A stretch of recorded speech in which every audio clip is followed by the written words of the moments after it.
ॐ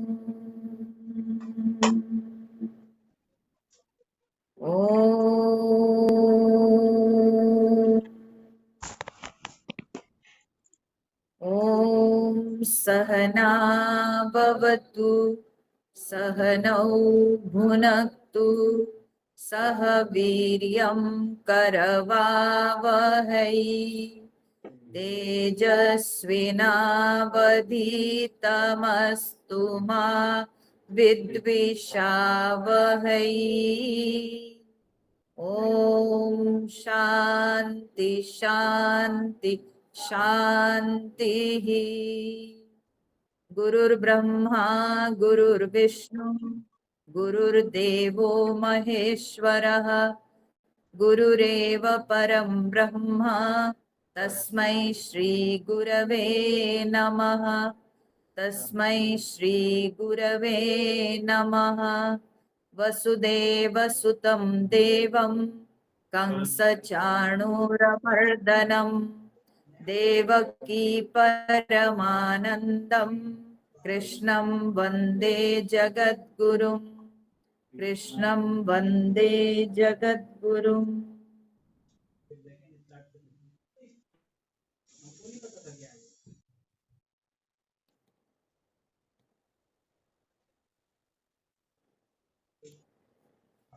सब लोग नवरात्रि में अपने घरों में पूजा करेंगे, है ना। और मैं ये गीता का सत्संग के सबको कष्ट दे रही हूँ। हम लोग सौभाग्य है कि बेटे को मिल रहा है कुछ, पर ठीक है, कोई बात नहीं। तो इसलिए ये 2 दिन ना हो जाए, आज हो जाए तो इसके बाद हम कंटिन्यू और ज्यादा करते हैं। हम यहाँ दुर्गा सप्तमी पढ़ते हैं ना, पर हम लोग राम की माला से पढ़ते थे, 9 दिन में खत्म करते हैं। तो आप लोगों का कष्ट आज तक है, और उसके बाद फिर आप अपनी पूजा करिएगा, जितनी चाहे उतनी पूजा कर लीजिएगा।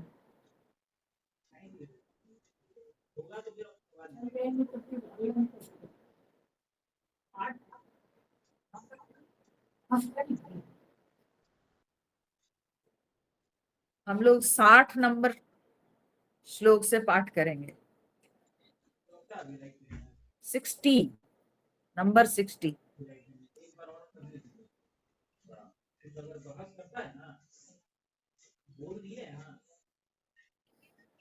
ओम श्री परमात्मने नमः। अथ द्वितीयोऽध्यायः।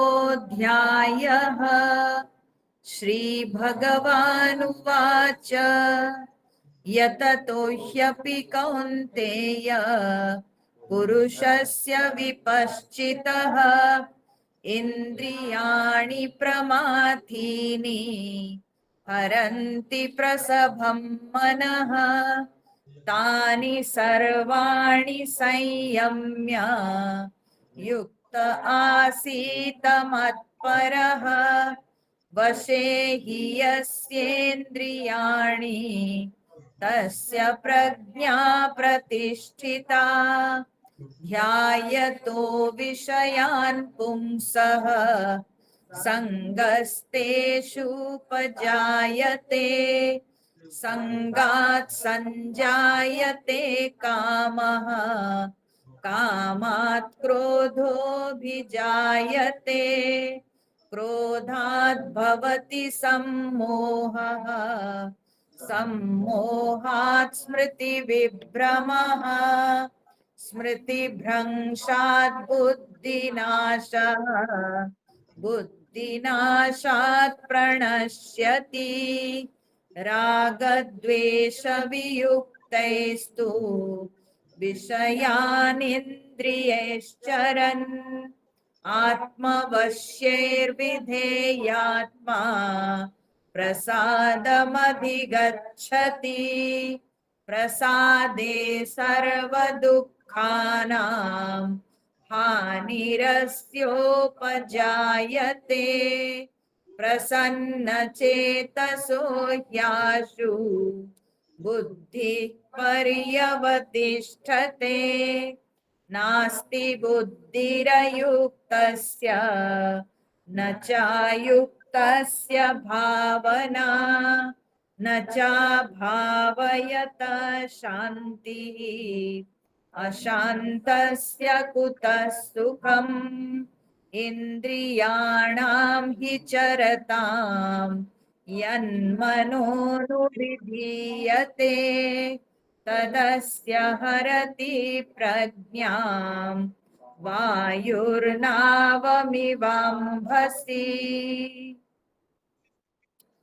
तो हम लोगों ने देखा भगवान श्री कृष्ण अर्जुन को इस स्थित प्रज्ञ लक्षण के प्रसंग में बताते हैं कि अर्जुन, ये जो इंद्रियां हैं ये बहुत शक्तिशाली है।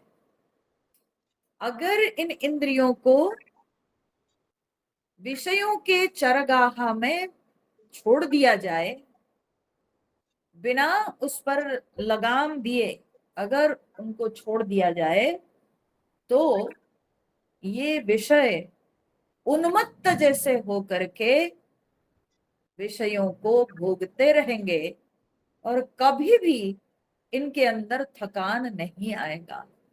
तो इसलिए बहुत आवश्यक है कि इंद्रियों पर लगाम देना। इसलिए कहा गया है कि ये जो जीवन रथ है, इस जीवन रथ में जो है इंद्रियां घोड़े के समान है। ठीक है, इंद्रिया जो है घोड़ों के समान है और बुद्धि जो है सारथी है। तो विवेक के द्वारा बुद्धिम तो सारथिम विद्धि, बुद्धि जो है सारथी है। तो इसलिए विवेक के द्वारा, विचार के द्वारा इंद्रियों पर लगाम देना चाहिए। ठीक है, अगर हम इंद्रियों पर लगाम नहीं देते हैं तो ये इंद्रियां व्यक्ति को पूरे ये विषयों के संसार में डुबा देती है। ठीक है, इसलिए मन रूपी लगाम जो है इंद्रियों पर देना बहुत आवश्यक है। तो ये बात को भगवान अर्जुन को समझाते हुए कहते हैं, नास्ति बुद्धिरयुक्तस्य, जो अयोग्य व्यक्ति है, अयुक्त माने अयोग्य व्यक्ति है, तो उसके अंदर बुद्धि ही नहीं है।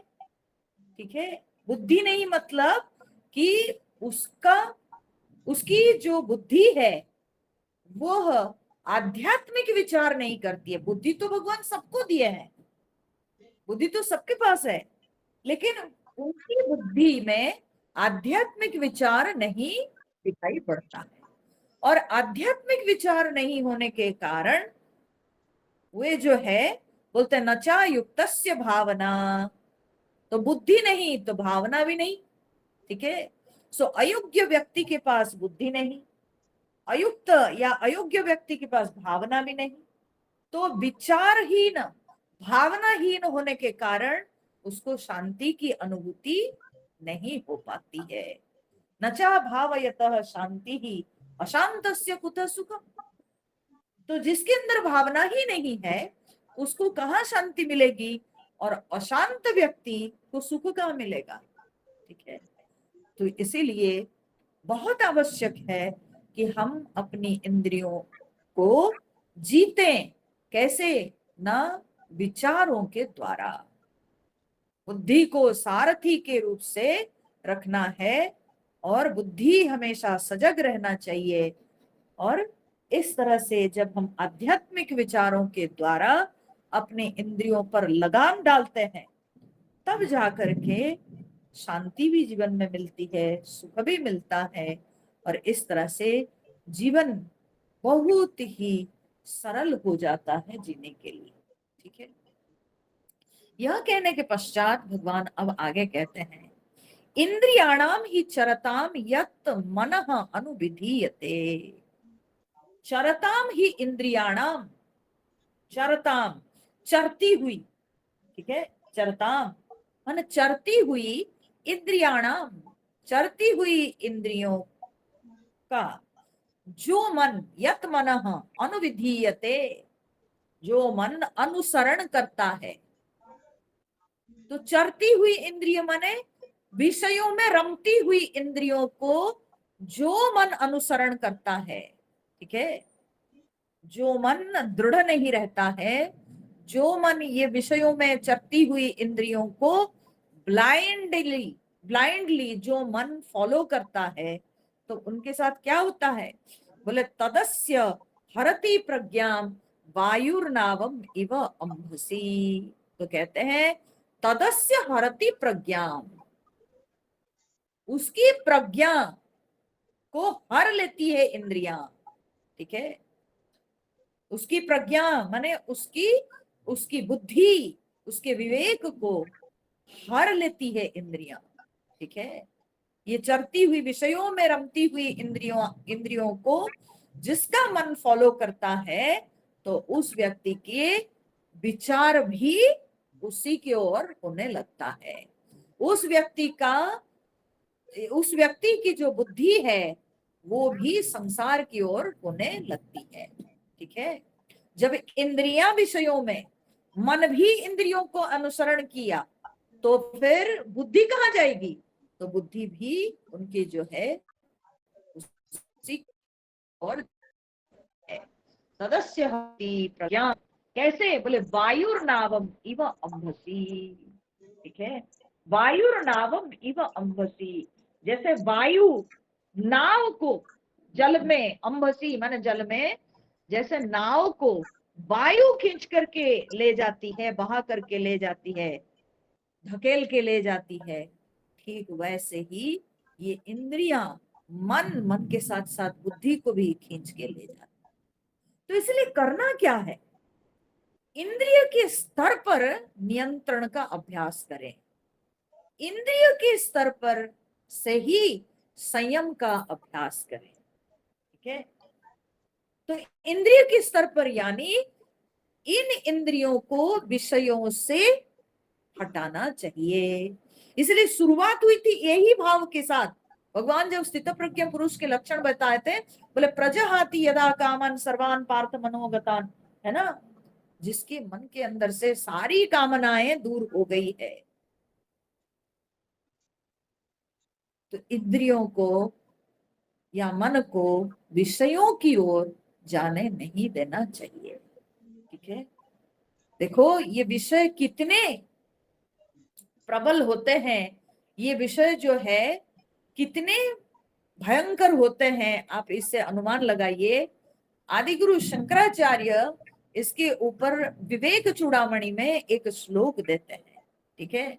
वो श्लोक है, बोलते हैं शब्दादिभिः पंचभिरेव पंच पंचत्वमापु स्वगुणेन बद्धाः कुरंग मातंग पतंग मीना भृंगा नर पंचभिरंचित किम, ठीक है।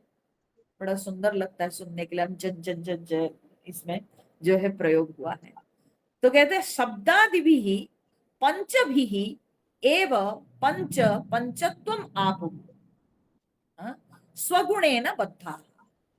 पांच ऐसे प्राणी होते हैं, पंच माने पांच, पांच प्राणियां, ठीक है, पांच ऐसे जंतु होते हैं या पांच प्राणियां ऐसे होते हैं जो कि स्वगुणेन बद्धाः, अपने गुणों से बद्ध होकर, ठीक है, अपने स्वभाव से प्रेरित होकर वे लोग शब्द आदि भी ही पंच भी ही एव पंचत्वम आपुहु, शब्द आदि पांच जो विषय हैं, बोले कि इन पांचों विषयों में पांच प्रकार के जंतु हैं जो कि इन पांचों विषयों में, माने एक एक प्राणी एक एक विषय में, ठीक है, इन पांचों विषयों में रमने के कारण पंचत्वम आपुहु स्वगुणेन बद्धाः, माने अपने स्वभाव से प्रेरित होकर,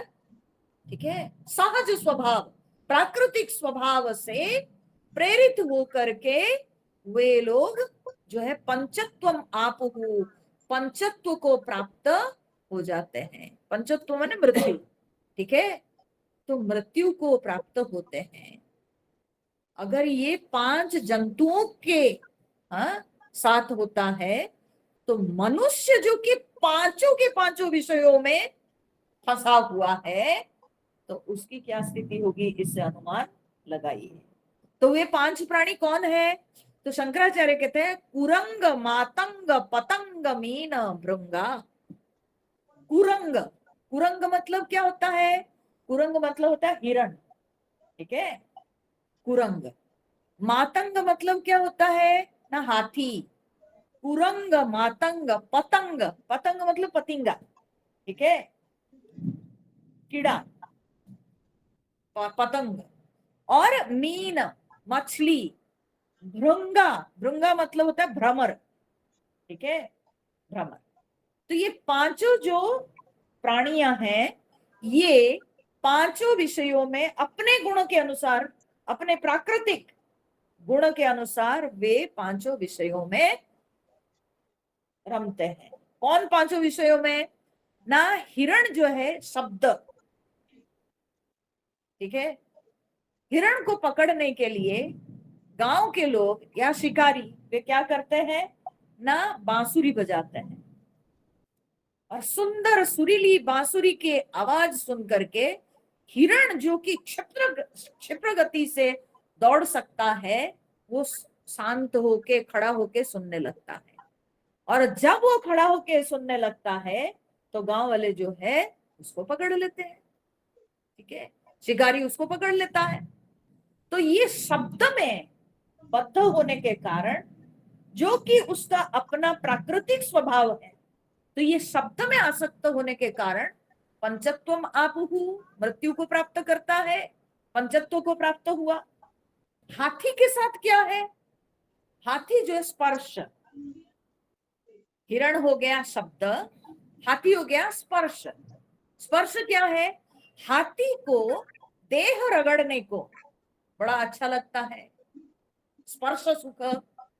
हाथी हथनी के साथ जो है मद में वो जो है रगड़ता है अपने देह को, ठीक है, और यही देह रगड़ते रगड़ते उसको पता नहीं चलता है कि वो कब गड्ढे में गिर जाता है, जो कि शिकारी गड्ढा बना के रखा था, उसके ऊपर पत्ता ढक के रखा था, और इसको तो होश ही नहीं रहा, ठीक है, इसको होश नहीं रहा। तो इसी तरह से जो है वो शरीर रगड़ाते शरीर को आई मीन रगड़ते रगड़ते वो जाकर के गड्ढे में गिर जाता है। तो हाथी स्पर्श के कारण मृत्यु को प्राप्त होता है, ठीक है। तो कुरंग, मातंग, उसके बाद क्या होता है ना, पतंग। पतंग माने पतिंगा, कीड़ा। कीड़ा को रूप के प्रति आसक्ति है। अग्नि, अग्नि का रूप है, तो उसको जो है रूप के प्रति आसक्ति है। अग्नि के जो ब्राइट जो कलर है, ब्राइट जो उसका फ्लेम है, उसकी तरफ आकर्षित होकर के पतिंगा जाके अग्नि में जल के मरता है। शब्द स्पर्श रूप हो गया। उसके बाद मीन, मीन जो है वो क्या है ना, रस। मछली पकड़ने वाला क्या करता है ना, अपने जो है वो फिशिंग जो स्टिक है उसमें वो क्या करता है ना, खाना लगा के कोई टुकड़ा जो है मांस का टुकड़ा कुछ लगा के डाल देता है, और खाने के चक्कर में मछली फंसता है। तो मीन जो है रस के कारण मृत्यु को प्राप्त होता है। और भृंगा माने भ्रमर, भ्रमर गंध, ठीक है, पुष्प के गंध से आकर्षित हो करके वो गंध लेते लेते जाके पुष्प पर बैठता है, और उसके बाद वो उसको क्या पता फूल शाम होते ही बंद हो जाता है, बस उसी में फंस के मरता है। तो इस तरह से आदिगुरु शंकराचार्य ने विवेक चूड़ामणि में ये 5 प्राणियों के दृष्टांत देकर कहते हैं, ये तो अपने गुणों से प्रेरित होकर के, अपने गुणों में बद्ध होने के कारण ये एक एक विषय में रम करके मृत्यु को प्राप्त होते हैं। तो नर की बात क्या, नरः पंच विरंचित किम, ठीक है। ये मनुष्य जो कि पांचों के पांचों विषयों में रमता है, ठीक है, पांचों विषयों की ओर भागता है, तो मनुष्य का क्या होगा सोचिए। तो इसलिए विषयों से अपनी इंद्रियों को हटाने का प्रयास करना चाहिए, यही तो साधना है। और याद रखिएगा, शंकराचार्य इस पर भाष्य देते हुए कहते हैं कि विषय तो जरूरत भी है, जीवन में कुछ विषयों की आवश्यकता है, तो कितने विषय, कौन विषयों में अपने इंद्रियों को लगाना है, बोले अवर्जनीय विषय। कल मैंने बताया था अवर्जनीय, अवर्जनीय जिसको हम वर्जन नहीं कर सकते हैं, ठीक है, जो हमारे लिए आवश्यक है, बस उन विषयों में अपने इंद्रियों को लगाकर फिर बाद में उन विषयों को छोड़ देना चाहिए। जितना आवश्यक है बस उतना मात्र ही अपने इंद्रियों को उन विषयों में लगाते हुए पुनः विषयों से भी उनको हटा लेना चाहिए, ठीक है। अन्यथा जिन विषयों के हमारे जीवन में आवश्यक नहीं है, उन विषयों से हमेशा अलग रहना चाहिए, दूर रहना चाहिए, ठीक है। क्योंकि ये विषय बहुत प्रवेश करते हैं और बाद में जाकर के हमारे जीवन में भड़कम, तो इसलिए ये श्री कृष्ण कहते हैं इंद्रियाणाम की चरता यन मनः अनुमीयते, ये चलती हुई इंद्रियों को जो अनुसरण करता है तो उस व्यक्ति की बुद्धि भी चली जाती है, उस व्यक्ति का विचार भी जो है नष्ट हो जाता है। तो इसलिए ध्यान देना चाहिए कि इंद्रियों को हम कितने विषयों में लगाते हैं और किन विषयों में लगाते हैं, ठीक है। यही साधना है, साधक इसी को कहते हैं, जो व्यक्ति हमेशा अपने इंद्रियों पर ध्यान रखा है कि मुझे, मेरी इंद्रियां कहाँ जा रही है, क्या भोग कर रही है। एक बार की बात है, मैं आपको बताती हूँ। मैं किसी के घर में गई थी भोजन करने के लिए, बुलाए थे खाने के लिए उनको। तो उन्होंने मेरे से पूछा कि अम्मा आप अचार खाओगी, तो मैंने कहा नहीं मैं अचार नहीं खाती। तो बोले नींबू खाओगी, मैं बोले नहीं चलेगा, नींबू मेरे को नहीं, ऐसे अभी जरूरत नहीं, नहीं खाऊंगी।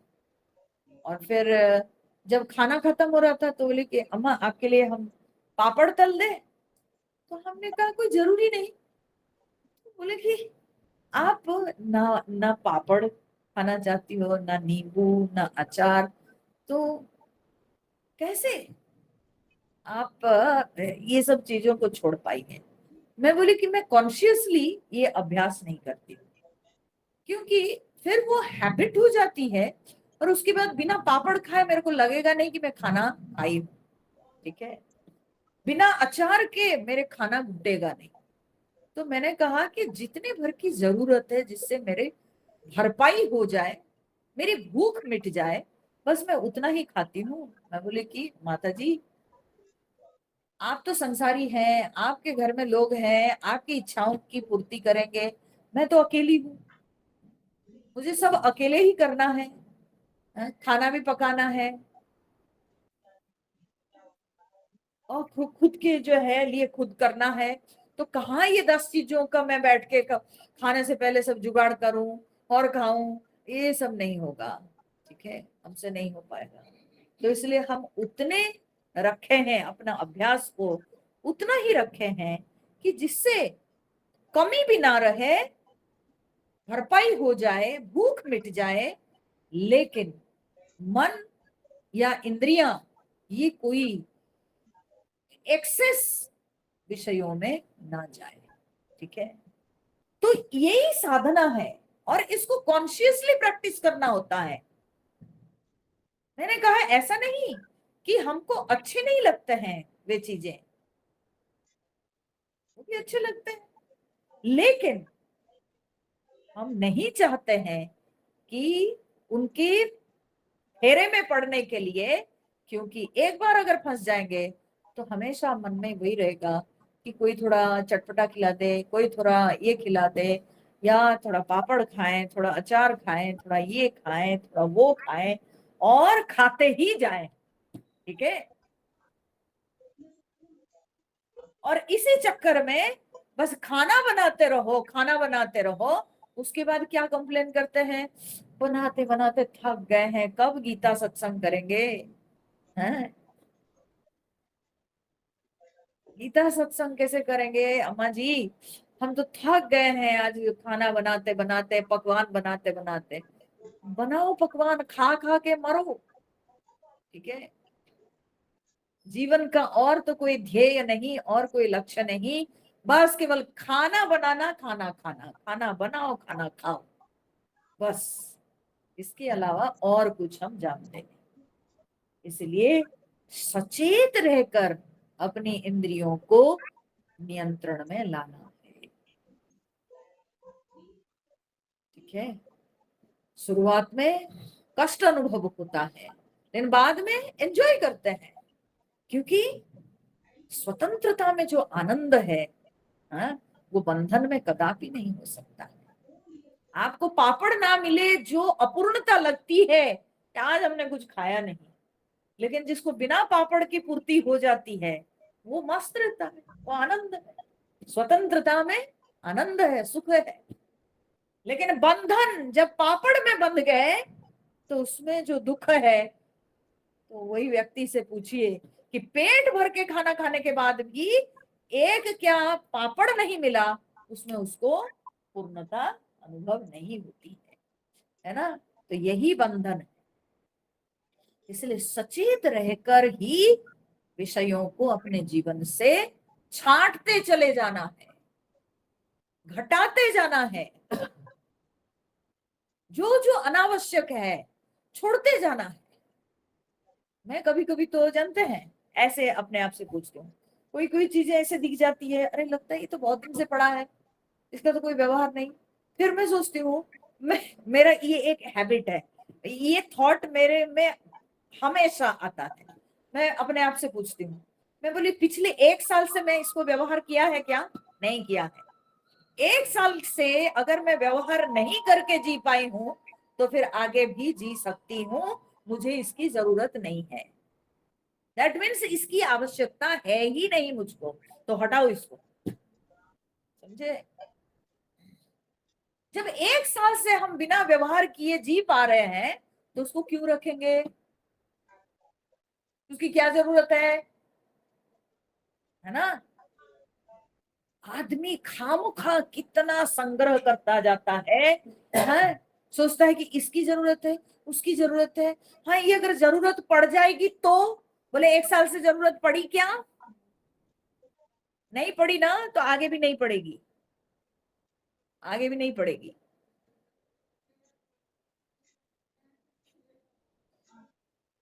ठीक है, और इतनी कम जरूरत के लिए, जो 1 साल से जरूरत नहीं पड़ी, वो इतने कम जरूरत के लिए उसको इतना ढोना क्यों? देखा जाएगा तब। ठीक है, क्यों इतने अपने आप को हम लोग ओवरलोडेड कर रहे हैं?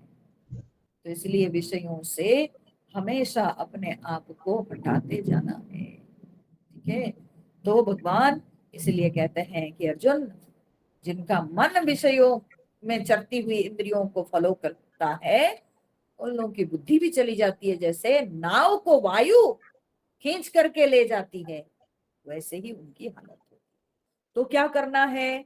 तो भगवान नेक्स्ट श्लोक में कहते हैं, तस्माद्यस्य महाबाहो निगृहीतानि सर्वशः इन्द्रियाणीन्द्रियार्थेभ्यः तस्य प्रज्ञा प्रतिष्ठिता।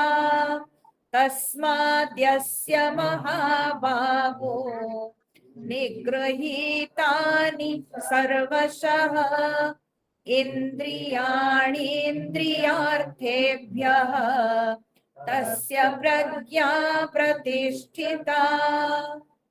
तस्मात् इसलिए यस्य सर्वशः निगृहीतानि इंद्रियाणि इंद्रिय अर्थेभ्यः तस्य प्रज्ञा प्रतिष्ठिता। इसलिए अर्जुन, यस्य जिस व्यक्ति का, महाबाहो मन है अर्जुन, जिस व्यक्ति का इंद्रियाणि सर्वशः निगृहीतानि इंद्रियाणि सर्वशः इंद्रिय अर्थेभ्यः, जिसकी इंद्रियां पूरी तरह से चारों ओर से सारे विषयों से निगृहीतानि इंद्रिय अर्थेभ्य, इंद्रिय अर्थेभ्य बने इंद्रिय के विषयों से पूरी तरह से नियंत्रित है, पूरी तरह से इंद्रियां निवृत्त हो गई है सारे विषयों से, ठीक है। तो बोले तस्य प्रज्ञा प्रतिष्ठिता, उसी की प्रज्ञा स्थिर होती है, उसी की बुद्धि स्थिर होती है, ठीक है। सबकी बुद्धि स्थिर नहीं हो पाती है। किसकी बुद्धि स्थिर होती है? कौन है स्थित प्रज्ञा पुरुष? स्थित प्रज्ञा पुरुष वही है जिसकी इंद्रियां अपने विषयों से पूरी तरह से निवृत्त हो गई है। उन्हीं की प्रज्ञा शांत हो जाती है, उन्हीं की प्रज्ञा स्थिर होती है। प्रज्ञा स्थिर होना माने स्थित प्रज्ञा, ठीक है। वही लोगों का होता है जो कंप्लीटली विषयों से डिटैच हो पाए, ठीक है। अब क्या इसका अर्थ ऐसा है कि हम अपने इंद्रियों को विषयों में बिल्कुल ना जाने दें? तो फिर परमात्मा ने इंद्रियां और विषय क्यों बनाए?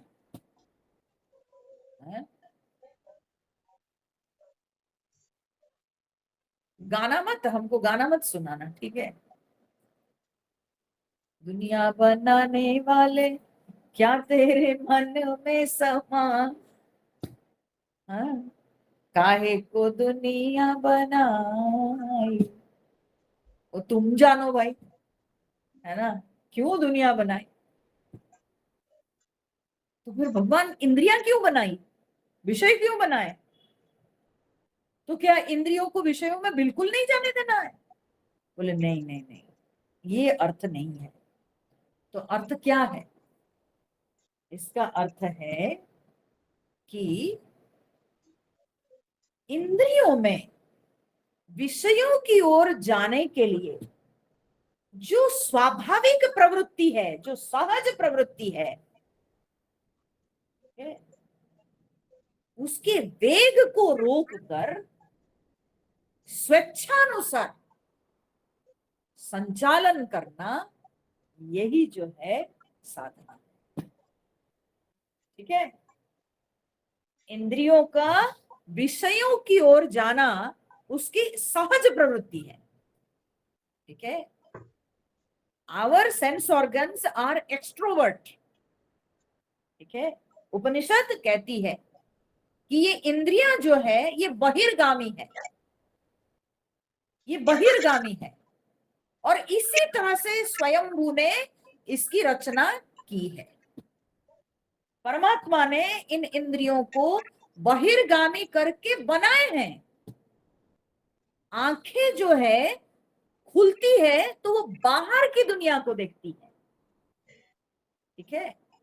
कान जो है वो बाहर के शब्दों को सुनते हैं। नाक जो है बाहर से जो गंध उसको ग्रहण करती है, ठीक है। जीह्वा जो है बाहर से भोजन लेके स्वाद ग्रहण करती है। चर्म जो है बाहर के विषय को छूती है।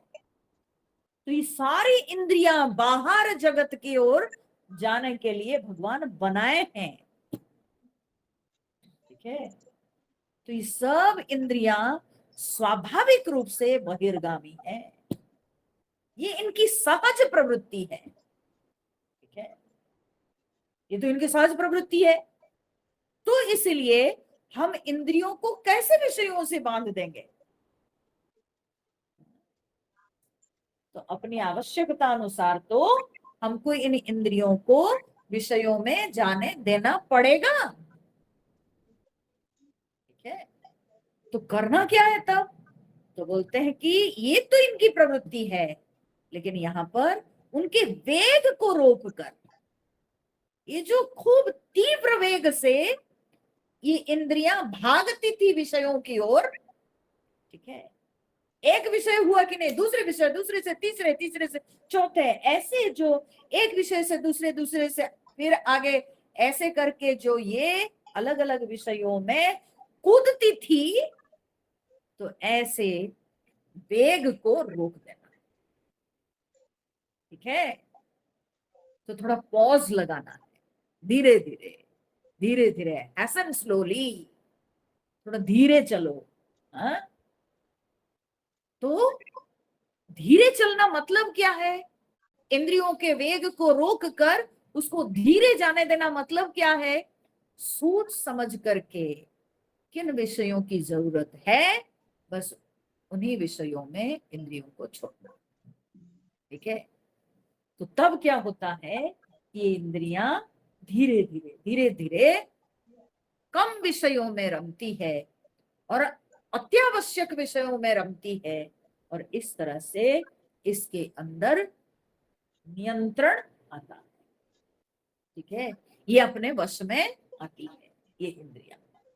तो इसी को कहा जाता है साधना, कि इनको अपने जो सहज प्रवृत्ति के अनुसार विषयों में नहीं छोड़ देना चाहिए, अपने हिसाब से चलने का इनको छोड़ना नहीं चाहिए, इनके वेग पर रोक लगाकर हमको अपने इच्छा अनुसार उनको जाने देना चाहिए।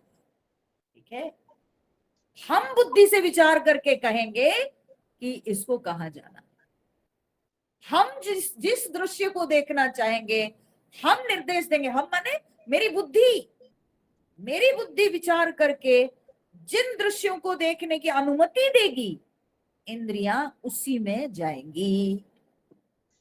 दूसरे दृश्यों में मेरी बुद्धि अलाउ नहीं कर रही है, तो इंद्रियां नहीं जाएंगी, चुप रहेगी।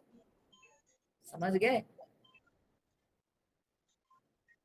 यही यहां पर कहा जाता है, यही अभ्यास करना। मेरी बुद्धि जिस भोजन को ग्रहण करने की अनुमति देती है, मेरी इंद्रियां उन्हीं भोजन को ही केवल ग्रहण करें। ठीक है, ग्रहण करें। इतने दिन तक हम अपने आप को, इतने सालों से इतने घूमते हैं, हम दुनिया घूमते हैं, इतने प्रवचन करने जाते हैं, लोगों के घरों में रहती हूं मैं, लेकिन फिर भी मैं कभी ऑन रेगुलर बेसिस ऐसा नहीं कि मैं चाय कॉफी ये सब लेती हूँ, मैं अब तक भी नहीं लेती। मुझे बहुत लोग ऐसे बोलते रहते हैं, इसमें क्या है अम्मा, थोड़ी सी चाय ले लेने से क्या होगा? बोले नहीं, हमको लेना ही नहीं है। बोले इसमें क्या दोष है, चाय तो लेने से थोड़ी फुर्ती आ जाती है। बोले आपको आती होगी, क्योंकि आपका मन उस पर डिपेंडेंट हो गया है, तो इसलिए आप जब चाय लेती हो फुर्ती अनुभव करती हो। और मेरे लिए तो चाय एक टॉक्सिन है, मैं क्यों टॉक्सिन डालूं अपने शरीर के अंदर? हाँ? और क्यों मेरे मन उस चाय कॉफी पर डिपेंडेंट रहेंगे? बताओ क्यों? तो उसके बिना भी मुझे जीना सीखना चाहिए। तो इसलिए वेग को रोकना, कोई दे रहा है पी लेना तो बड़ा आसान है। लोग जो है पान चबाते हैं, खैनी खाते हैं, क्या क्या सब आदतें लोगों की, बाप रे बाप, हरि नारायण। ठीक है, और क्या बोलते पता है? कोई कोई स्मोक करते हैं, बोलते हैं जब स्ट्रेस आता है ना, तनाव जीवन में आता है। बहुत जब काम करते करते थक जाते हैं, तब थोड़ा सा इन चीजों की जरूरत होती है। हम बोले क्यों क्यों इन चीजों की जरूरत है? आप लोगों को क्या लगता है कि हम लोग कुछ काम नहीं करते हैं, हम लोग थकते नहीं है? ये केवल मन का खेल है और कुछ नहीं। ठीक है, इसलिए विषयों से अपनी इंद्रियों को रोकना है। जो इंद्रियों का विषयों के ओर जाने की जो सहज प्रवृत्ति है, उस पर रोक डालना है, उसके वेग को रोकना है, और रोक कर हम अपने निर्देशानुसार इंद्रियों को चलाएंगे। हम जहां इंद्रियों को जाने देना चाहेंगे, वहीं इंद्रियां जाएंगी। हम जिससे बात करना चाहेंगे, इंद्रियां वहीं लिप्त होंगी। हम जिस दृश्य को देखना चाहेंगे, मेरी आंखें वही दृश्य देखेगी। हम जो शब्द सुनना चाहेंगे, कान उसी को सुनेगा। हम जो गंध लेना चाहेंगे, नाक उसी का गंध लेगा। हम जो खाना चाहेंगे, जीभ वही रस लेकर के शांत रहेगी। तो ये होना चाहिए। भगवान वही कहते हैं, तस्य प्रज्ञा प्रतिष्ठिता, उसी की प्रज्ञा स्थिर होती है जो व्यक्ति इंद्रियों पर अपना लगाम दे रखा है। अच्छा, ये कहने के बाद अब भगवान यहाँ पर एक सुंदर श्लोक प्रस्तुत करते हैं, जो कि बड़ा ही इंटरेस्टिंग है। ठीक है, कहते हैं कि संसारी लोग, मूर्ख लोग, संसारी माने मूर्ख लोग, उन लोगों के सामने अगर ये विषय को हम रखें तो क्या बोलता है, समझ में नहीं आता है। ठीक है, हमारे स्कूल में मेरा स्टडी क्लास होता है, स्वाध्याय क्लास। ये हमारे स्कूल का नियम है। ठीक है, तो टीचर्स के लिए होता है। उसमें कई टीचर जो नए नए ज्वाइन किए रहते हैं, बड़े यंग होते हैं, युवा हाँ, वर्ग के जो टीचर्स होते हैं। मैं देखती हूँ जब मेरी कक्षा शुरू होती है, तो उन लोगों का फेस देख करके समझ में आता है कि वे कितना बोर हो रहे हैं। क्या बोल रही है पता नहीं, कि कौन सा ब्रह्म। हाँ, तो वे भ्रम में पड़े हुए हैं ब्रह्म शब्द सुन करके। ठीक है, और बड़ी परेशानी होती है उनको। 1 घंटा उस कक्षा में बैठना उनके लिए बड़ा भार हो जाता है। क्यों? क्योंकि वो है नहीं, अंदर वो इंटरेस्ट नहीं है। ठीक है, इस दुनिया के प्रति, इस आध्यात्मिक जगत के प्रति वे लोग बिल्कुल अचेत हैं। ठीक है, बिल्कुल अचेत है।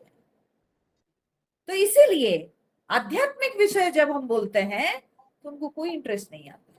अच्छा, उसमें बीच बीच में कभी बोलते हुए देना तो पड़ता है दृष्टांत, कुछ सांसारिक दृष्टांत। जब सांसारिक दृष्टांत आ जाते हैं, तब खिलखिला के हंस उठते हैं। क्यों? क्योंकि उनको समझ में आता है, उनको लगता है ये तो हाँ, हमारी बात हो गई। ठीक है, तो वे लोग उसको एंजॉय करते हैं।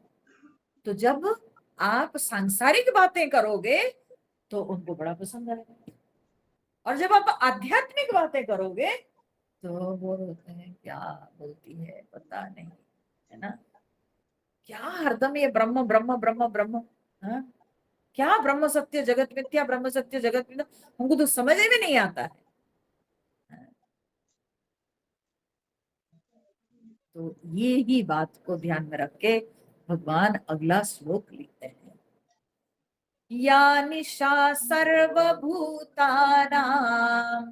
तस्यां जागर्ति संयमी, यस्यां जागृति भूतानि सा निशा पश्यतो मुनेः। या निशा सर्वभूतानां तस्यां जागर्ति संयमी, यस्यां जागृति भूतानि सा निशा पश्यतु मुनेः। तो बोले या निशा सर्वभूताना, सारे प्राणियों के लिए जो निशा है माने रात है। रात में क्या है ना, अंधकार है, तमस। तो सारे प्राणियों के लिए जो घोर अंधकार तमस की स्थिति है, तस्याम जागृति संयमी, तस्याम उसमें संयमी जागृति, जो संयमी पुरुष है वो जगा हुआ है। ठीक है,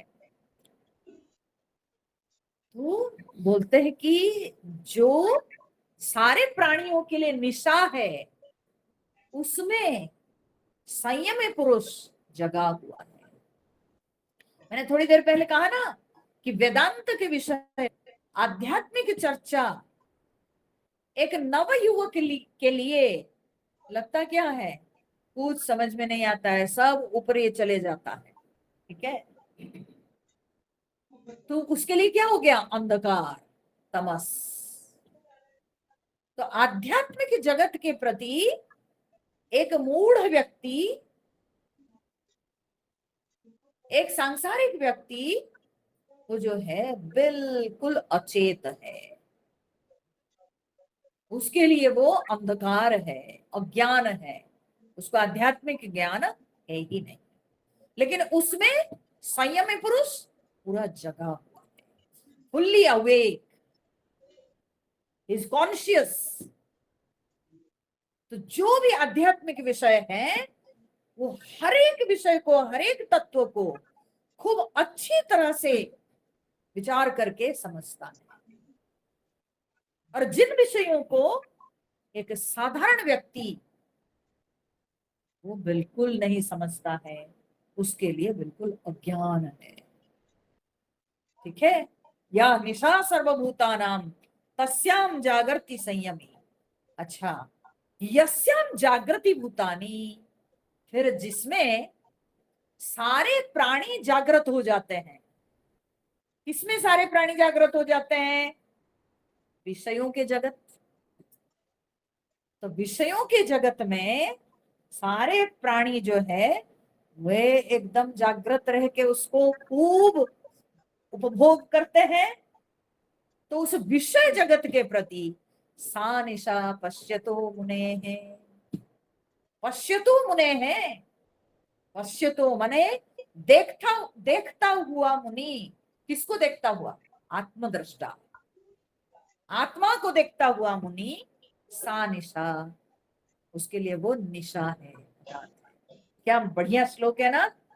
हाँ, केवल शब्दों का खाली उलटफेर। ठीक है, जो प्राणियों के लिए निशा है वो संयमी पुरुष के लिए पूरा दिन है, और जो प्राणियों के लिए दिन है वो संयमी पुरुष के लिए रात।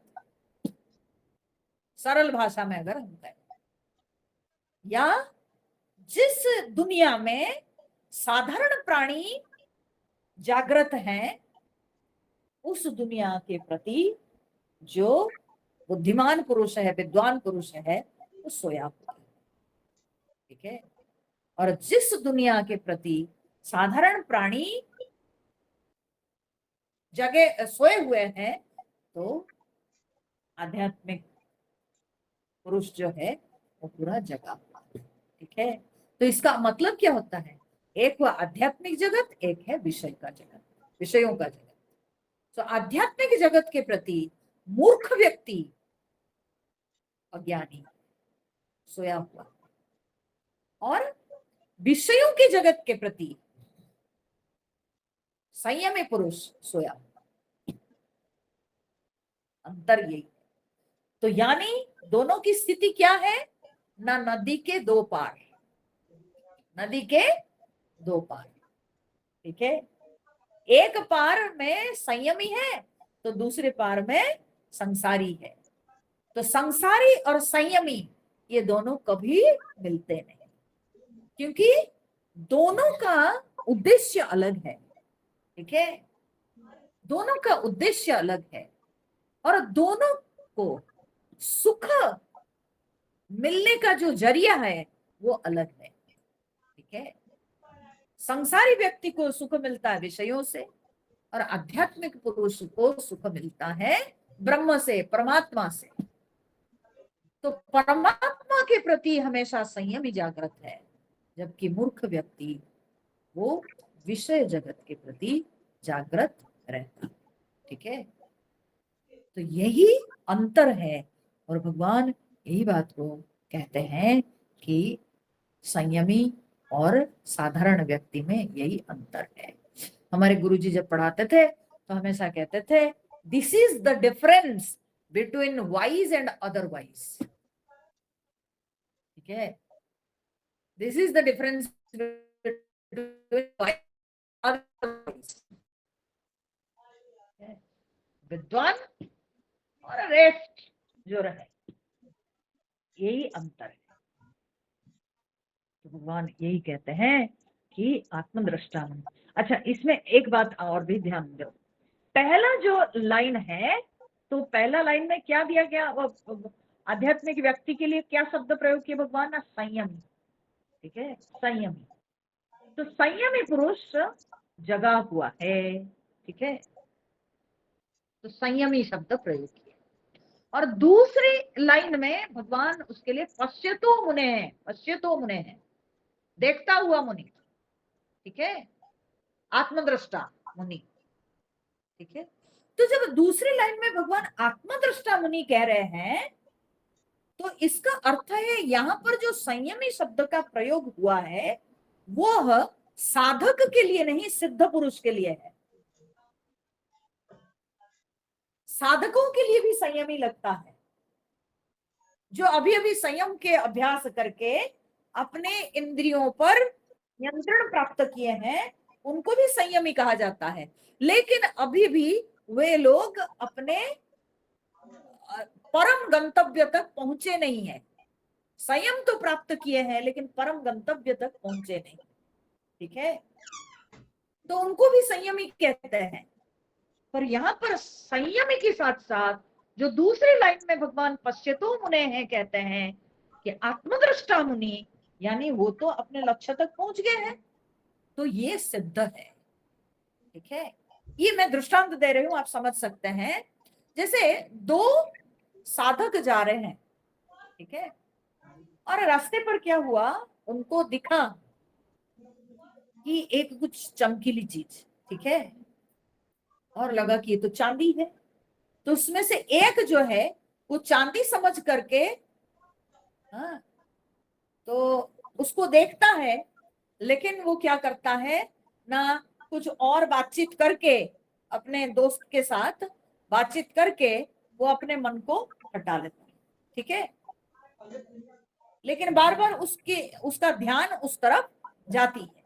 ठीक है, और दूसरा जो है साधक, वो क्या है, वो उस तरफ एक बार देखा, चमक रही है कुछ चीज, तो उसके बाद वो उस तरफ देखता ही नहीं। क्यों? क्योंकि वो जान गया कि ये तो सिप्पी है। ठीक है, ये एक सिप्पी है, वो चमक रही है। ठीक है, तो इसलिए वो दूसरी बार और देखा ही नहीं उस तरफ।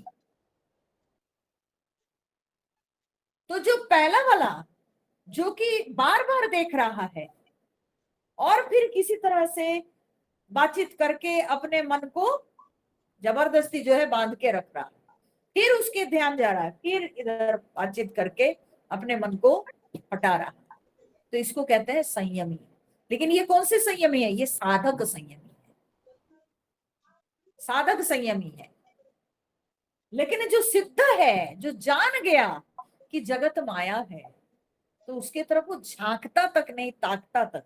ठीक है, तो वो जो संयम है उसमें भी संयम है, लेकिन वो क्या है ना, सिद्ध संयमी। ठीक है, वो है सिद्ध संयमी।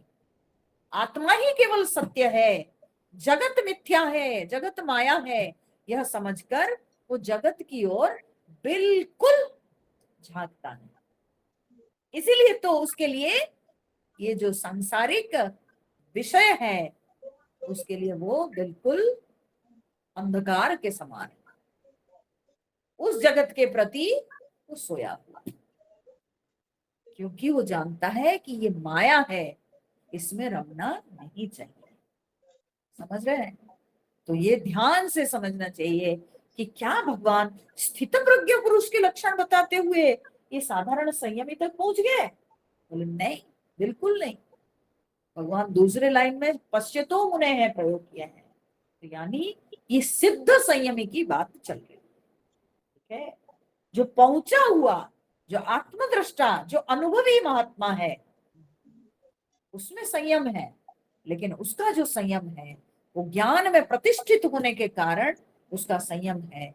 अब उसको किसी भी प्रकार से मन में हलचल नहीं होती है, उसको विषयों की ओर कोई आकर्षण नहीं है, वो विषयों की ओर बिल्कुल झांकता तक नहीं। ठीक है? ये उसका संयम का लेवल। ठीक है? और जो साधक संयमी होते हैं वो बार बार गिरते हैं, फिर अपने आप को जबरदस्ती उठा के खड़ा करते हैं। यही उनका चलता रहता है ये प्रोसेस। ठीक है? विषयों में पिटते हैं, गिरते हैं, फिर उठते हैं, ऐसे चलता रहता है। जैसे वो साधक जो कि चांदी समझ करके बार बार देखता था, बार बार देखता था, लेकिन किसी तरह से इधर उधर कुछ करके अपने आप को कंट्रोल करता था। ये साधक संयमी का लक्षण होता है। पर यहाँ सिद्ध संयमी की बात भगवान बोलते हैं कि ये जगत में सब लोग जब सोए हुए हैं तब मुनि जगा हुआ, संयमी जगा हुआ, और जब सब लोग जाग जाते हैं तो संयमी सोया। अच्छा, इसका अगर लिटरल मीनिंग हम ले लेंगे, क्या ये लक्ष्यार्थ वो तो हम अभी देख लें, लेकिन अगर हम वाच्यार्थ ले लेंगे, ठीक है, लिटरल मीनिंग लेंगे, तो क्या मन मीनिंग है? जब सब लोग सोए हुए हैं वो उठा हुआ है, तो क्या सचमुच में? बोले हाँ, ऐसे भी होता है, ऐसे भी होता है। लोग जब रात के समय सोए रहते हैं तब जो योगी पुरुष है वो रात को साधना करता है, वो रात को साधना करता है। जब सब सोए रहते हैं तब वो रात को उठ करके वो रात की जो निस्तब्धता है, रात की जो शांति है, उस शांति में वो योग में रमा हुआ है, वो योग में लीन है। तो इसलिए जब सब लोगों के लिए रात है, संयमी व्यक्ति के लिए वो जागृत अवस्था है। और सब लोग जब जगे हुए हैं, जब दिन में सब लोग जाग उठते हैं, तब वो चुपचाप सोया रहता है, कहीं पड़ा रहता है। ठीक है?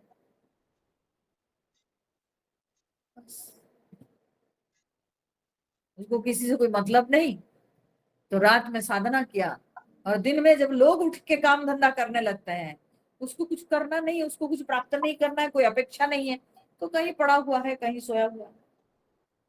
ठीक है? तो इस तरह से इसका अगर हम वाच्यार्थ भी लेंगे तब भी मजेदार है, और लक्ष्यार्थ लेंगे तो भी मजेदार है। ठीक है? तो इस तरह से भगवान समझाते हुए आगे भगवान कहते हैं कि अर्जुन, इसलिए उसके अंदर कोई कामना, विषय की कामना उसके अंदर कभी उसके चित्त को हलचल नहीं करती। कैसे? जैसे कि समुद्र में जब जल प्रवेश करता है, समुद्र अपनी मर्यादा को उल्लंघन नहीं करता, ठीक वैसे संयमी पुरुष को कोई बाहर की कामनाएं उसके अंदर हलचल पैदा नहीं कर पाती। उसको भगवान आगे के श्लोक में बताते हैं, आपूर्यमाणमचल प्रतिष्ठम् समुद्रमापः प्रविशन्ति यद्वत् तद्वत् कामायं प्रविशन्ति सर्वे स शान्तिमाप्नोति न कामकामी।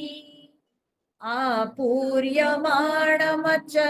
प्रतिष्ठम् समुद्रमाप प्रविशन्ति यद्वत् तद्वत् कामायं प्रविशन्ति सर्वे स शान्तिमाप्नोति न कामकामी। तो भगवान कह रहे हैं कि अर्जुन, यद्वत जैसे, जिस तरह से आप आपूर्यमाणम चल प्रतिष्ठम समुद्रम प्रविशन्ति, जैसे जल, आप माने जल, जिस तरह से जल आपूर्यमाणम, आपूर्यमाणम मतलब क्या है ना, चारों ओर से, पूर्यमाण माने परिपूर्ण, ठीक है, भरा हुआ, चारों ओर से भरा हुआ, पूरी तरह से भरा हुआ, अचल प्रतिष्ठम, अपने अचल भाव में प्रतिष्ठित, चारों ओर से भरा हुआ और अपने अचल भाव में प्रतिष्ठित, कौन, बोले समुद्रम, समुद्र, जैसे जल पूरी तरह से भरपूर अचल भाव में प्रतिष्ठित समुद्र में प्रवेश करता है, ठीक है, जिस तरह से जल प्रवेश करता है, तद्वत् ठीक उसी तरह से भगवान ने कहा कि सर्वे कामाः यम प्रविशन्ति सह शांतिम आपनोति न काम। ठीक उसी प्रकार से सर्वे कामाः यम प्रविशन्ति, सारे काम, काम माने यहाँ पर काम्य वस्तु, ठीक है, विषय, ठीक है, तो ये सारे जो है काम्य वस्तुएं उसी प्रकार से यम प्रविशन्ति, जिसके अंदर प्रवेश करते हैं, सह शांतिम आपनोति, वही शांति को लाभ करता है। अब इसका मतलब क्या निकला, बोले जिस प्रकार से समुद्र में जल प्रवेश, ठीक है, और कई समुद्र का लक्ष्य क्या गया है, पहला लक्ष्य है कि आपूर्यमाणम, परिपूर्ण, तो पहले भरा हुआ, ठीक है, उसके दिल में और कोई चाह नहीं है, वो पहले से भरा हुआ, उसको और कुछ चाहिए नहीं, अपनी अपूर्णता को पूर्ण करने के लिए उसको कुछ चाहिए नहीं, क्योंकि वो परिपूर्ण हो चुका है, ठीक है, वो परिपूर्ण है। तो ऐसे परिपूर्ण समुद्र में जिस तरह से जल प्रवेश करता है, तो होता है जल प्रवेश करने से, क्योंकि समुद्र ऑलरेडी परिपूर्ण है, इसलिए जब नदियों से जल आके प्रवेश करता है समुद्र में, समुद्र को कोई फर्क नहीं पड़ता। यद्यपि नदियों का जल समुद्र के अंदर प्रवेश करता है, लेकिन फिर भी समुद्र उससे प्रभावित नहीं होता, ठीक है, उससे समुद्र प्रभावित नहीं होता है। समुद्र अचल प्रतिष्ठम, समुद्र जो है अपने अचल भाव में प्रतिष्ठित है। अचल भाव माने वो अपनी मर्यादा में समुद्र रहता है, क्योंकि नदियों के जल उसमें प्रवेश कर गया, तो इसीलिए समुद्र फूलता नहीं है, अपनी मर्यादा का उल्लंघन नहीं करता है।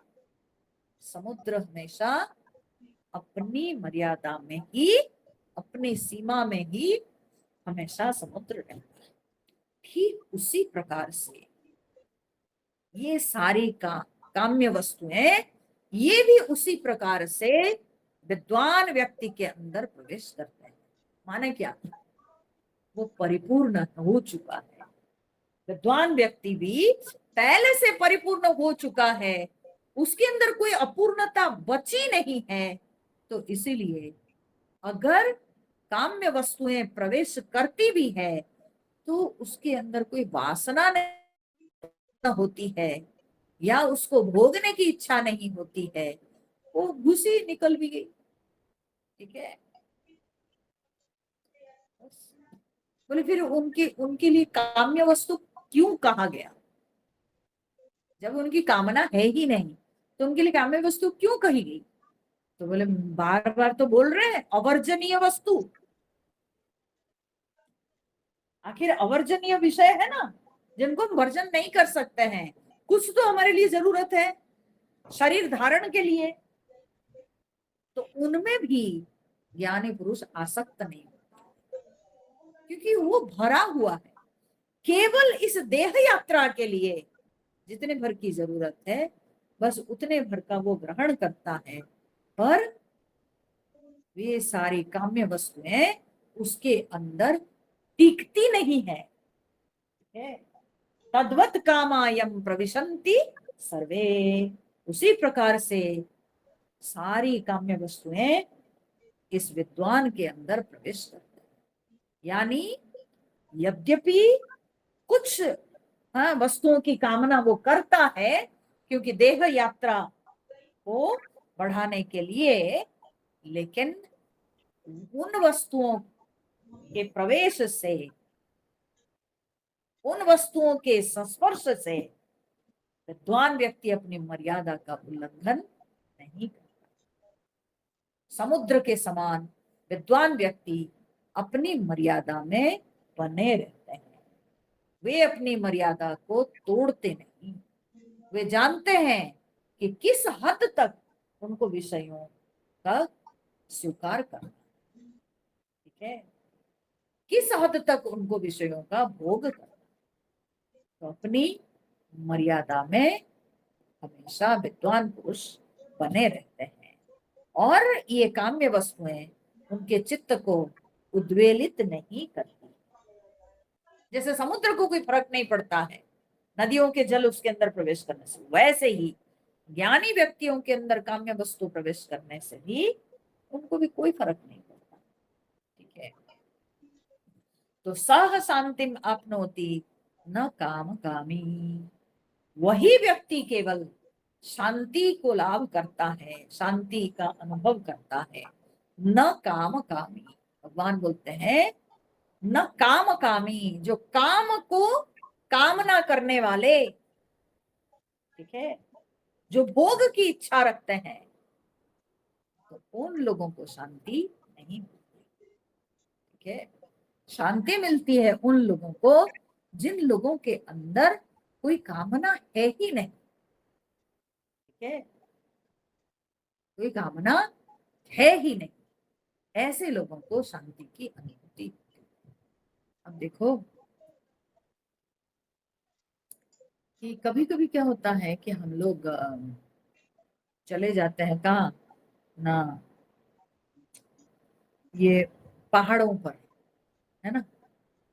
जब पहाड़ों पर हम चले जाते हैं तो हमको चारों तरफ हरियाली, और ऊंचा पहाड़ पर से जब हम दुनिया को देखते हैं तो भव्य रूप प्रकृति का अनुभव होता है, और उस समय मन उस प्रकृति के भव्य रूप को देख करके शांत हो जाता है, विक्षेप शून्य हो जाता है।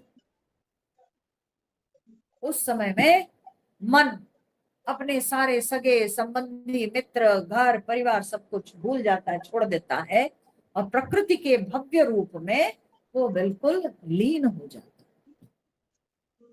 तो इसके चलते उसके अंदर कोई विक्षेप नहीं है, क्योंकि कोई अन्य विषय विषय का उस मन के अंदर आवागमन नहीं, और इस कारण से जब विषयों का गमन नहीं तो तब मन में कोई हलचल नहीं, विक्षेप नहीं। और जब मन विक्षेप शून्य हो जाता है तो हमको बहुत शांति, बहुत शांति मिलती है ना। मन करता है कि हम बस यहीं रह जाएं, हम लौटे नहीं। अच्छा लगा, फिर क्या हुआ, हम निर्णय लिए कि चलो यहीं पर कोई कुटिया बना के रहता है। और जब वहां पर रहने लगे तब क्या होता है, जो पहले जब फर्स्ट टाइम आए थे जो आकर्षण था, वो आकर्षण धीरे धीरे धीरे धीरे घटने लगता है, घटने लगता है। ऐसे ही होता है, कभी समुद्र के पास जब पहली बार जाते हैं तो बड़ा अच्छा लगता है, लेकिन जो समुद्र किनारे रहने वाले लोग हैं उनसे पूछिए, उनको कोई फर्क नहीं पड़ता, क्योंकि बार बार बार बार देखते हैं। ठीक है, तो जब बार बार एक ही विषय का हम अनुभव करते हैं, तो मन के अंदर अगर विषयों का रस है छुपा हुआ, तो ये मन चाहेगा कुछ और नया विषय लाओ ना। ठीक है, कुछ नया विषय चाहिए, नया विषय चाहिए, तो एक विषय से फिर दूसरे विषय में हो जाना। तो ऐसे व्यक्ति के जीवन में शांति है।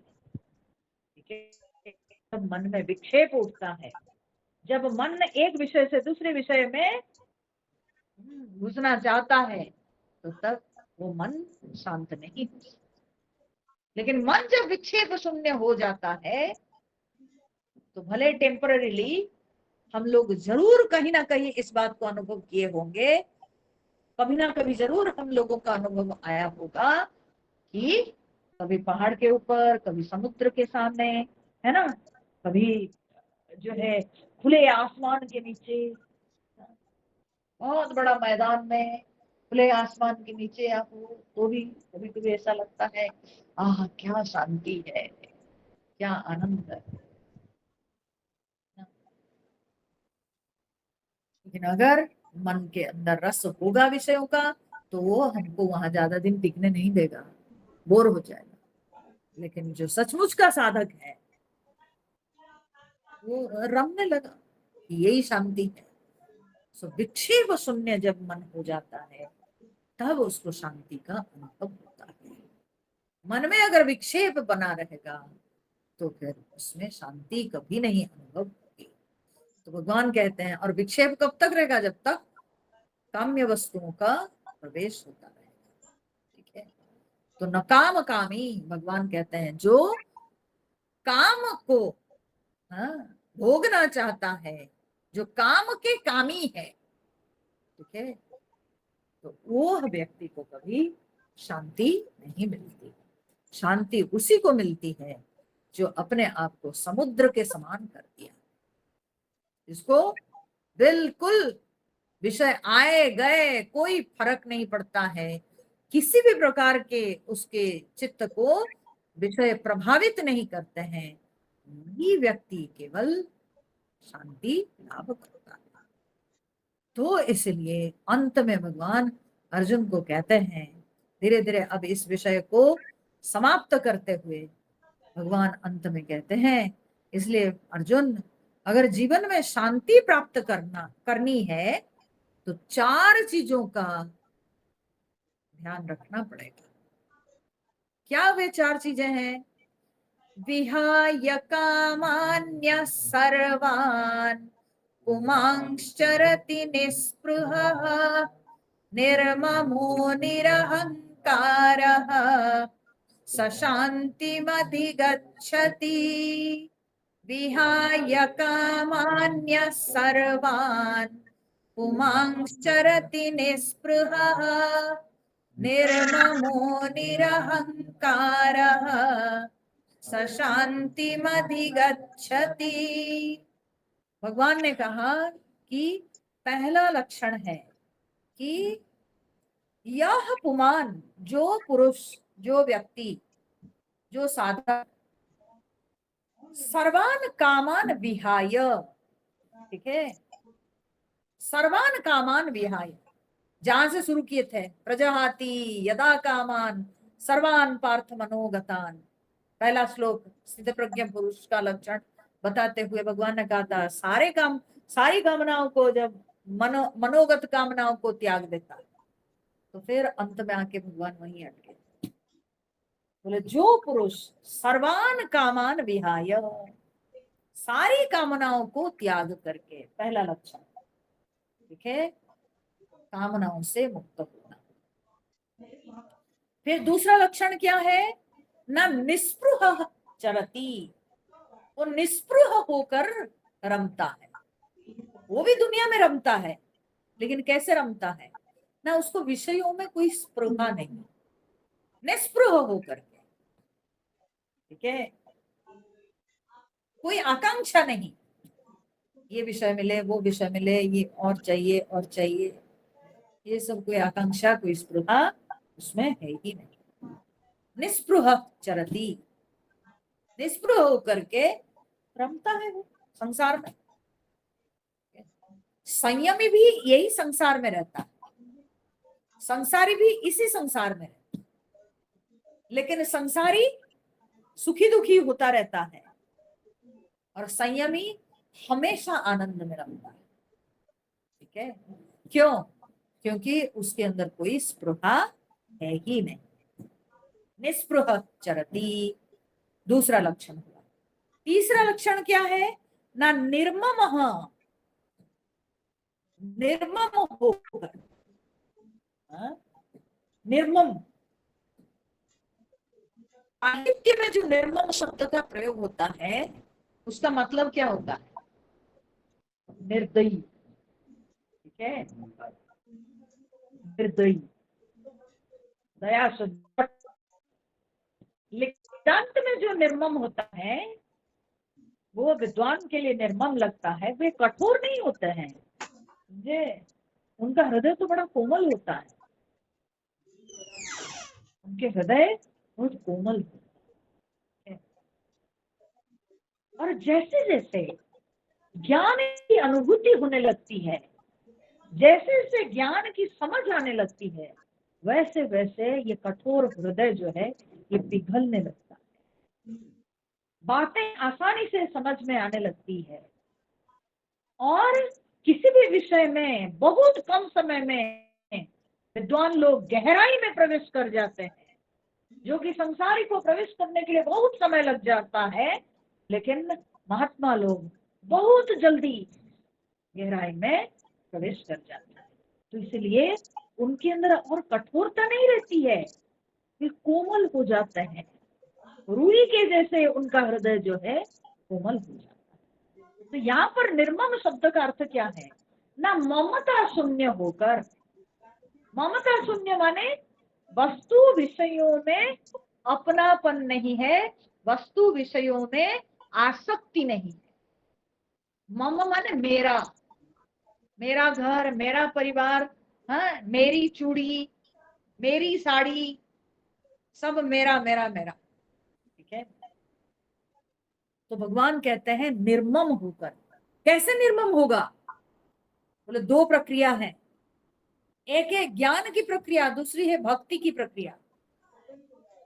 ज्ञान की प्रक्रिया से समस्त कामनाओं को जला देता है, ज्ञान के अग्नि से, ज्ञान के प्रकाश से वो सारी कामनाओं को जला देता है।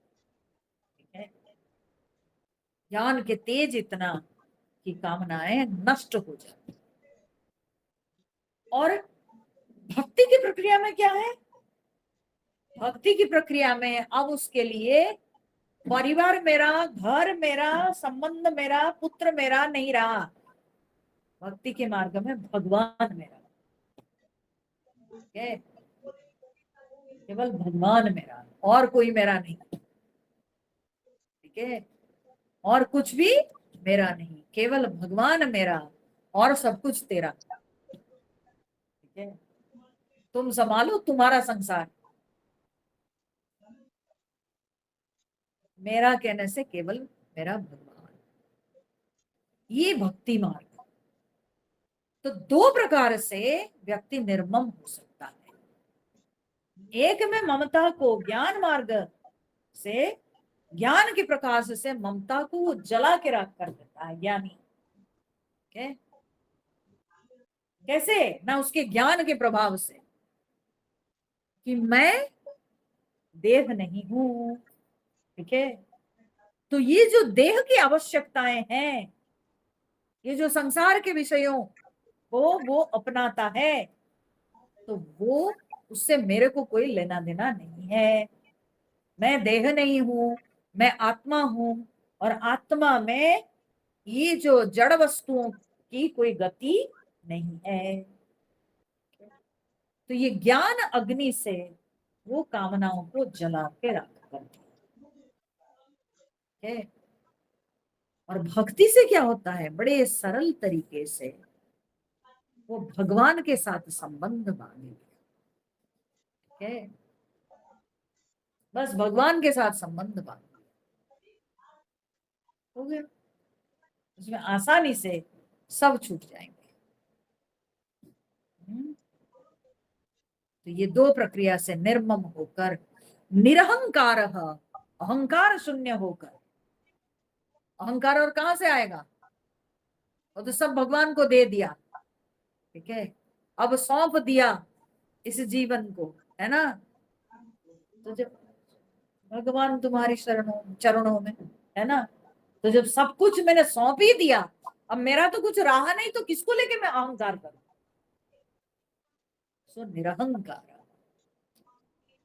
है, तो निर्मम होकर, निरहंकार होकर, ये चार बातें होगी ना, सारी कामनाओं को त्याग करके पहला, दूसरी है निस्पृह होकर, तीसरी है निर्मम होकर, चौथी है निरहंकार होकर, ठीक है, सह शांतिम अधिगच्छति, वही व्यक्ति शांति लाभ करता है, ठीक है, और किसी को शांति नहीं मिलती है। आपके पड़ोसिन शांति हो सकती है, शांति नाम वाली हो सकती है, लेकिन उससे आपको शांति कभी नहीं मिलेगी। सवेरे होते ही पता चला कि उसके घर के कचरा आपके दरवाजे पर, ठीक है, नाम की केवल शांति है, लेकिन काम जो है वो तो दूसरे की शांति भंग करने वाली, ठीक है। तो शांति मिलती है केवल उन्हीं लोगों को जिनके अंदर ये चार गुण पाए जाते हैं। अब यह कहने के बाद इस अध्याय की परिसमाप्ति करते हैं भगवान। तो क्या कहते हैं, एषा ब्राह्मी स्थिति पार्थ नैनां प्राप्य विमुह्यति स्थित्वा स्यामन्तकालेऽपि ब्रह्म निर्वाणमृच्छति। एषा ब्राह्मी स्थिति पार्थ नैनां प्राप्य विमुह्यति स्थित्वा स्यामन्तकालेऽपि ब्रह्म निर्वाणमृच्छति। ओके, भगवान कह रहे हैं कि हे पार्थ, ऐसा ब्राह्मी स्थिति ही, इसी को कहते हैं ब्राह्मी स्थिति, क्योंकि ब्रह्म में प्रतिष्ठित हो गई उनकी प्रज्ञा, तो इसलिए इसको ब्राह्मी स्थिति कहते हैं, ठीक है। एक ब्राह्मी पौधा भी होता है, ठीक है ना, है? ये मत बोलिएगा कि जिसके बगान में केवल ब्राह्मी पौधा है और वो ऐसे ब्राह्मी पौधों के बीच में रहता है तो ब्राह्मी स्थिति, ये नहीं बोलिएगा। तो ब्राह्मी स्थिति मान है ब्रह्म में जो प्रतिष्ठित हो गए, ऐसा ब्राह्मी स्थिति पार्थ एनम प्राप्य न विमुह्यति। एनम प्राप्य माने इसको प्राप्त करके, किसको ना, इस ब्राह्मी स्थिति को प्राप्त करके, न विमुह्यति, कदापि वो विमोहित नहीं होता है, अब और वो विमोहित नहीं होता, ठीक है। किससे विमोहित नहीं होता है ना, विषयों में, ठीक है, और उसको विषय आकर्षित नहीं करते हैं। तो देखो, विषयों से भी हमको थोड़ा बहुत सुख मिलता है, अनुभव होता है, लेकिन शास्त्र कहता है विषयानंद से लाखों गुना अधिक आनंद है ब्रह्मानंद में, ठीक है। तो इसलिए वो क्यों विषयानंद में रमेगा, वो तो ब्रह्मानंद में रम रहा। तो एनाम प्राप्य न विमुह्यति अस्याम अंतकाले अपि स्थित्वा ब्रह्म निर्वाणम रुच्छति। अस्याम माने इस स्थिति में, इसमें माने इस स्थिति में, ये ब्राह्मी स्थिति में, ठीक है ना, इस स्थिति में अंतकाले अपि स्थित्वा, अंतकाल में भी, मृत्यु काल में भी स्थिर रहकर प्रतिष्ठित रहकर, इस ब्राह्मी स्थिति में प्रतिष्ठित रहकर ब्रह्म निर्वाणम रक्षति, वह ब्रह्म निर्वाण को प्राप्त हो जाता। ठीक है, इस स्थिति में अंतकाले अपि, माने अंतकाल में भी स्थित्वा रहकर, इसका अर्थ क्या है? इसका अर्थ दो है। एक होता है कि जो ब्राह्मी स्थिति उसको मिल गई, अंतकाले भी, माने अंतकाल तक वो स्थिति रहती है, अब वो च्युत नहीं होता है, उससे गिरता नहीं। ठीक है, तो अंतकाल तक वो उस ब्राह्मी स्थिति में बना रहता है। जिसको एक बार ब्राह्मी स्थिति की अनुभूति हो गई, वो उसी स्थिति में अंतकाल तक रहता है, मृत्यु काल तक रहता है। ठीक है, सो अंतकाले अपि स्थित्वा रहकर ब्रह्म निर्वाणम गच्छति, वो ब्रह्म निर्वाण को प्राप्त होता है। ठीक है, और दूसरा एक अर्थ है कि अंतकाले अपि अस्याम स्थित्वा, उसको पहले से ब्राह्मी स्थिति प्राप्त नहीं हुई, मृत्यु के माने चंद घंटे पहले, अंतकाले अपि, मृत्यु के समय में भी अगर उसको ये स्थिति प्राप्त हो गई, ठीक है, मृत्यु के पहले भी अगर उसको यह स्थिति प्राप्त हो गई, तो भी ब्रह्म निर्वाण वो प्राप्त होता है। ठीक है, जैसे धृतराष्ट्र, धृतराष्ट्र का जीवन कैसे बीता आप सब लोग जानते हो, है ना? अंधा था, बड़ा पुत्र मोह में अंधा रहा, आसक्त रहा सिंहासन में। ठीक है, और उसके बाद जब उसके सारे पुत्र मर गए महाभारत युद्ध में, 100 पुत्रों का नाश देखने के बाद भी उसमें वैराग्य नहीं आया, और फिर पांडव लोगों के पास वो रहने लगा, और पांडव लोगों से प्रतिपालित हो करके धृतराष्ट्र और गांधारी रहे, और फिर एंजॉय किए, फिर विषयों का उपभोग करने लगे और मजा लेने लगे। तो मतलब केवल भोग ही भोग, आसक्ति ही आसक्ति, इसके अलावा धृतराष्ट्र और कुछ भी नहीं जानते थे। लेकिन क्या हुआ, एक दिन विदुर जी एकांत में आकर के उनसे कहा, महाराज आज से 5वें दिन आपके साथ एक अति महत्वपूर्ण घटना घटने वाली है। तो धृतराष्ट्र समझ गए, ये सांकेतिक भाषा को वे समझ गए कि अब मेरी मृत्यु आ पहुंची है, माने आज से 5वें दिन हम मरने वाले। यह बात को सुनकर के वे सचेत हो गए और विदुर जी से पूछे, अब मैं क्या करूं विदुर? तो विदुर जी ने कहा, तुरंत निकल जाइए ये राज्य छोड़कर, ये जो है हस्तिनापुर छोड़कर आप चले जाइए, और जाकर के वन में जाकर के आप अपनी साधना करके परमात्मा तत्व में लीन हो जाइए। वही एकमात्र उपाय है आपका अपना बचाव के लिए, तब भी आप अपने आप को मुक्त कर सकते हो संसार बंधन से। नहीं तो पता नहीं क्या क्या जन्म मिलेगा, जो कर्म सब किए हो पता नहीं क्या क्या जन्म मिलेगा। तो धृतराष्ट्र तुरंत ही रातों रात निकल गए, धृतराष्ट्र जी के साथ साथ गांधारी चली गई। ठीक है, और वो 5 दिन के अंदर, सोचिए जीवन का जब अंतिम कुछ दिन बचे थे, तब वे साधना करके अपने आप को परमात्मा तत्व में प्रतिष्ठित कर दिए, श्वास को रोक लिए, अपान को प्राण में मिला दिए, और बिल्कुल विषय शून्य हो करके आत्म तत्व में प्रतिष्ठित हो।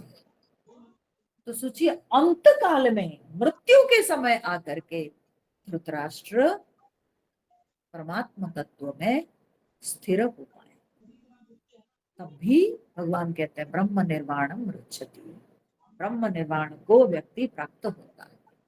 क्योंकि ज्ञान से आप अपना संबंध शरीर से तोड़ दिए तो बात खत्म। शरीर क्या किया था पहले उससे हमको क्या मतलब है।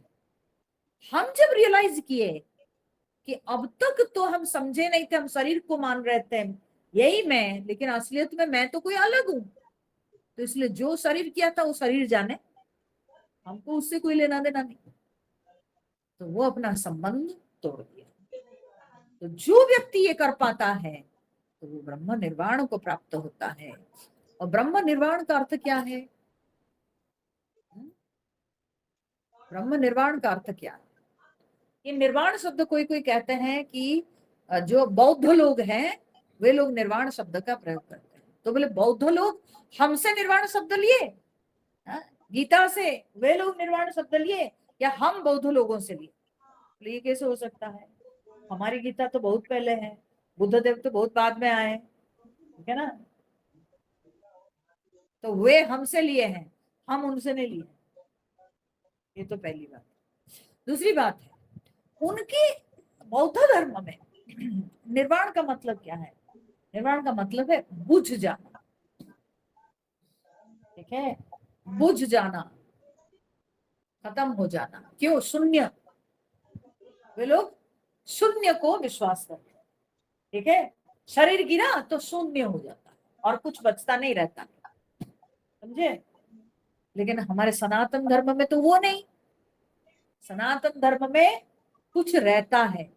कौन रहता है? ना परमात्मा। हमारे धर्म में नास्ति, शून्यवाद नहीं है। तो इसलिए हम बुझते नहीं, हम ब्रह्म में लीन हो जाते हैं, ठीक है। जीव जो है वो ब्रह्म में एक हो जाता है, लीन हो जाता है। तो इसलिए हमारे लिए ब्रह्म निर्वाण का अर्थ क्या है? ब्रह्म में लीन हो जाना, समाप्त होते नहीं लेकिन ब्रह्म में एक हो जाता है, ब्रह्मात्म ऐक्य बोध। तो इस तरह से ब्रह्म निर्वाणम रुच्यते। ऐसे निर्वाण शब्द का अर्थ नी तो उपसर्ग है, ठीक है, वा धातु है, वा है धातु, नी है उपसर्ग। तो वा धातु का अर्थ क्या है? वा धातु प्रयोग होता है वा गति बंधनयोः, गति और बंधन दोनों के अर्थ में वा धातु का प्रयोग होता है, ठीक है। तो वा का अर्थ गति, वा का अर्थ। तो बोले निर्गतम वानम गमनम बंधनम च।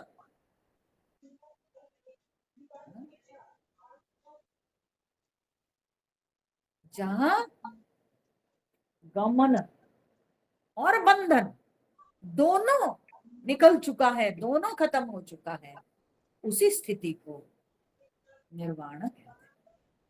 अर्थात जहां और आने जाने का चक्कर नहीं, बंधन का चक्कर नहीं, उसी को निर्वाण कहते हैं।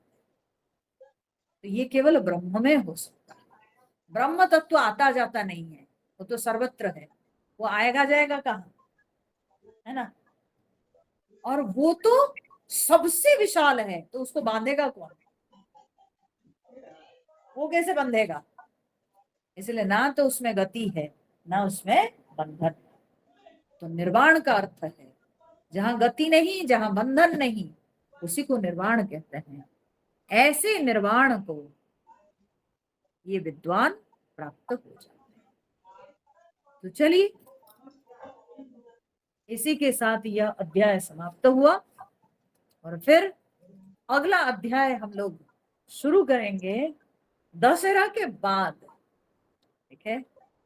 दशहरा के बाद मैं आप सब लोगों को इन्फॉर्म करूंगी और तब फिर हम लोग प्रारंभ करेंगे, ठीक है ना। ओम तत्सदिति श्रीमद्भगवद्गीतासु